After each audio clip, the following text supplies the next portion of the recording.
Hi everyone, welcome back to another video from Apps Academy.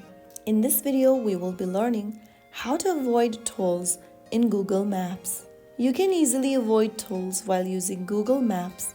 First of all, open up the Google Maps application on your device and from the home page, go to the address bar at the top and type in the destination or the place you want to go to. After you select the place you want to go to, tap on the direction button at the bottom. Now go to the top right corner of the screen and tap on the three dots right next to your location. In the pop-up at the bottom, click on Options. Now from the Trip Options page, toggle on the button right next to Avoid Tolls. After enabling the toll avoidance option, Google Maps will automatically adjust your route to avoid toll roads if possible.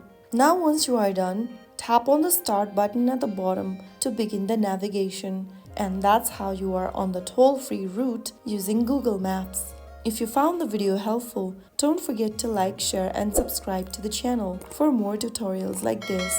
I'll see you in the next video. Thanks for watching.